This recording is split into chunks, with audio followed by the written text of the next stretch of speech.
જૂનાગઢ જિલ્લાના માંગરોળ વિસ્તારમાં પોલીસ કર્મી આશિષ દયાતર પર પોતાની પત્નીને મારવા મજબૂર કરવાનો ભારે આરોપ લાગ્યો છે।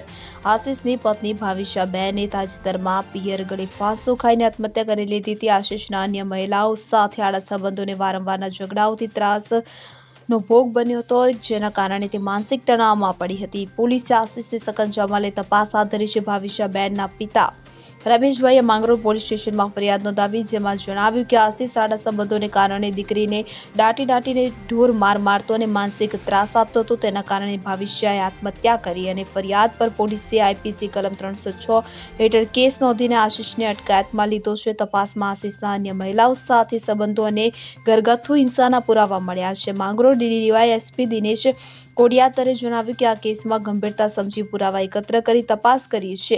મૃતકના પરિવારજનોને ન્યાય મળશે। પોલીસ વિભાગમાં આવા કર્મચારીઓ પર કડક કાર્યવાહી કરીશું। આ ઘટનાથી માંગરોળ વિસ્તારમાં શોકની લાગણી વ્યાપી છે। સ્થાનિક મહિલાઓએ કહ્યું કે ઘરગથ્થુ હિંસા અને આડા સંબંધો વિરુદ્ધ કડક કાયદા જરૂરી છે। પોલીસે આશિષના મોબાઈલ અને અન્ય રેકોર્ડ તપાસી રહી છે। તપાસમાં વધુ ખુલાસા થવાની આશા છે, જેથી મૃતકને ન્યાય મળે।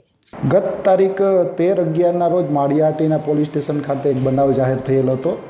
પીખોર ગામની ભાવિશાબેન નામની દીકરી છે, તેણે પોતાના પોલીસ કોન્સ્ટેબલ આશિષ દયાતર નામના વ્યક્તિને પોતાના પતિના માનસિક શારીરિક ત્રાસ અને અન્ય યુવતીઓ સાથે આડા સંબંધોને લીધે આત્મહત્યા કરેલી હતી।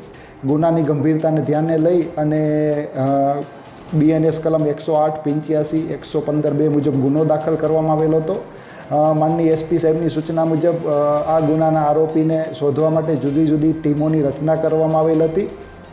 આજરોજ આ આરોપીને માળિયા અને ગડુ વચ્ચેથી ઝડપી લેવામાં આવેલ છે, તેમજ આરોપીની ધરપકડ કરવામાં આવેલ છે।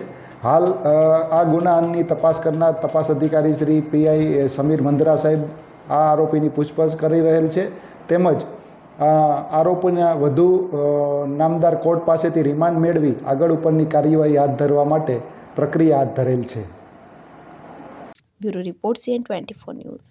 હવે જુઓ દેશ દુનિયાની તમામ ખબરો તમારી આંગળીના ટેરવે। ઉઠાવો મોબાઈલ અને Google Play Store પરથી ડાઉનલોડ કરો અમારી CN24 ન્યૂઝ મોબાઈલ એપ।